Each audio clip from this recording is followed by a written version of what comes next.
এই যে আমি ভিডিওটা ছাড়লাম, ঠিক আছে, আমাকে এইভাবে প্রতারণা করছে, বুঝছেন। আমার যে বিকাশে টাকা পয়সা ছিল এইভাবে টান দিয়ে ওরা নিয়ে নিয়েছে।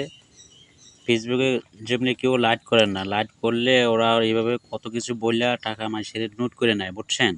এই যে আমি যে ভিডিওটা করতেছি, এই ভিডিওটা আমি কিন্তু এই কাগজগুলো দেখা যায় না, এগুলোর মধ্যে আমি কিন্তু ওই থানা, জলঢাকা থানা, জেলা নীলফামারীতে মামলা করছি আমি বর্তমান। এইগুলো নাম্বার দেখতেছেন, এই নাম্বারগুলো এবং 57 64 নাম্বারে এগুলা মামলা করে দিয়েছে। ওরা আমার কাছে মানে অনেক টাকা মারে নিয়েছে।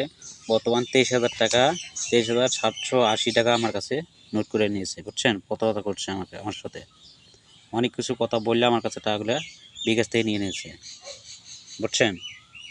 এই যে নাম্বারগুলো।